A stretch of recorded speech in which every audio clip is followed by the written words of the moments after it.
गरुड़ पुराण के अनुसार जो भी विधिपूर्वक अंतिम संस्कार और श्राद्ध कर्म करता है, उसे पितृण से मुक्ति मिलती है। अंतिम संस्कार विधिपूर्वक नहीं किया गया तो उसकी आत्मा को शांति नहीं मिलती और वह इस लोक में भटक सकती है। शास्त्रों में ये भी कहा गया है कि परिवार के सदस्य यदि अंतिम संस्कार की प्रक्रियाओं का अनदेखा करते हैं तो इससे परिवार की अगली पीढ़ियों पर भी प्रभाव पड़ सकता है। अंतिम संस्कार के अंतर्गत मुख्यतः शव का संस्कार, अस्थियों का विसर्जन और श्राद्ध की विधि सम्मिलित है।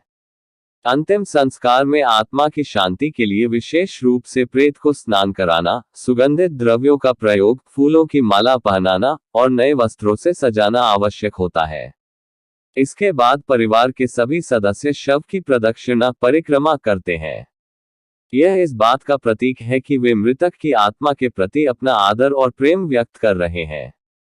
शास्त्रों में ये भी बताया गया है कि पुत्र यदि अपने पिता की अर्थी को कंधा देकर शमशान तक ले जाता है तो यह उसका एक महत्वपूर्ण कर्तव्य और धर्म माना जाता है। इससे उसे अत्यधिक पुण्य प्राप्त होता है।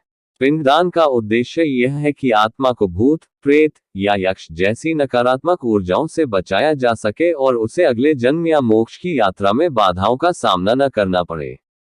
शमशान में पिंडदान करने से आत्मा को शरीर त्यागने के बाद संपूर्ण शांति प्राप्त होती है और वह अपनी यात्रा बिना किसी रुकावट के आगे बढ़ सकती है। प्रेत को अंतिम संस्कार में उत्तर दिशा की ओर सिर करके रखना विशेष महत्व रखता है। यह दिशा आत्मा की दिव्य यात्रा और मोक्ष की दिशा मानी जाती है। अग्निदेव को प्रणाम करके ये प्रार्थना की जाती है कि मृत आत्मा को दिव्य लोक तक सफलता पूर्वक पहुंचाया जाए।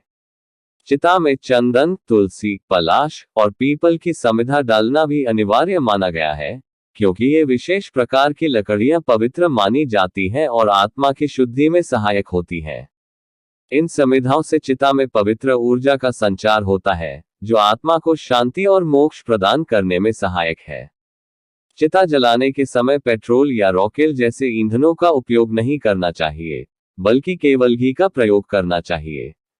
इसका कारण यह है कि घी को पवित्र और सात्विक पदार्थ माना गया है, जो चिता को शुद्ध रूप से जलाने और आत्मा की शांति में सहायक होता है।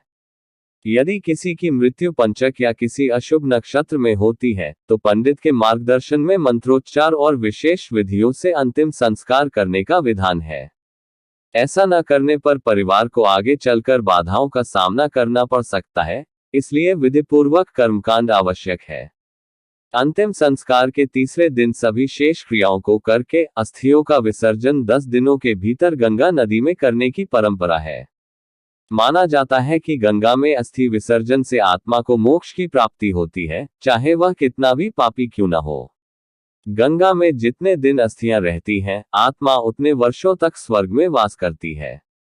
हिंदू शास्त्रों के अनुसार परिवार में किसी की मृत्यु के बाद 10 दिनों तक सूतक अशौच का पालन करना आवश्यक होता है।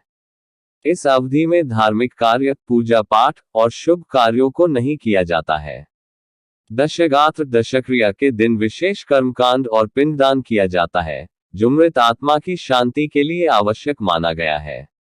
दशक्रिया विधि और 13वीं के अनुष्ठान के बाद ही सूतक समाप्त माना जाता है। 13वीं के दिन हवन, ब्राह्मण भोजन और अन्य कर्मकांड करके आत्मा की पूर्ण शांति के लिए प्रार्थना की जाती है। 13वीं के बाद घर में सूतक खत्म हो जाता है और फिर परिवारजन सामान्य नित्य कर्म, पूजा पाठ और धार्मिक कार्यों की पुनः शुरुआत कर सकते हैं। लेकिन जब लोग आलस्य, अज्ञानता या सूतक का हवाला देकर घर की पूजा को लंबे समय तक रोक देते हैं, तो इसका नकारात्मक प्रभाव घर के वातावरण पर पड़ता है। पूजा पाठ बंद रखने से घर में सकारात्मक ऊर्जा कम होने लगती है और धीरे धीरे नकारात्मक ऊर्जा बढ़ जाती है, जिससे क्लेश, विवाद और अशांति का माहौल उत्पन्न हो सकता है। गरुड़ पुराण और अन्य हिंदू शास्त्रों में ये कहा गया है कि यदि कोई अपने मरे हुए पूर्वजों को नरक के कष्टों से मुक्त करना चाहता है तो उसे प्रतिदिन विष्णु सहस्रनाम का पाठ करना चाहिए। विष्णु सहस्रनाम के पाठ का प्रभाव अत्यंत शक्तिशाली माना गया है, क्योंकि भगवान विष्णु का नाम स्मरण आत्मा को शांति और मुक्ति प्रदान करता है। प्रतिदिन विष्णु सहस्रनाम का पाठ करने से साधक की सभी कठिनाइयां धीरे धीरे दूर हो जाती हैं और उसे रंग से राजा बनने का आशीर्वाद प्राप्त होता है। इस पाठ के माध्यम से भगवान विष्णु की कृपा प्राप्त होती है, जिससे साधक के जीवन में धन, वैभव और खुशहाली आती है। गरुड़ पुराण के अनुसार 13वीं के संस्कार के बाद आत्मा को यमराज के 2 राक्षस हाथों में बेड़िया डालकर यमपुरी के मार्ग पर चाबुक से पीटते हुए 11 महीने का प्रवास शुरू होता है। जीवन में जितनी भी अय्याशी की है, यमराज के दूत एक एक हिसाब करते हैं। अपने जीवन में एक भी जूता अपने दान किया है तो वह जूता दिया जाता है, नहीं तो तप्त भूमि में चलना पड़ता है। जीवन में जितने भी अपने दान दिया है, उतनी आपकी यात्रा सुगम होती है। इसे आत्मा के विभिन्न लोकों से गुजरने की यात्रा कहा गया है। इन 11 महीनों के दौरान आत्मा को भोजन और ऊर्जा की आवश्यकता होती है। हर महीने किया जाने वाला श्राद्ध कर्म करते हो तो ही आत्मा को वहां भोजन मिलता है।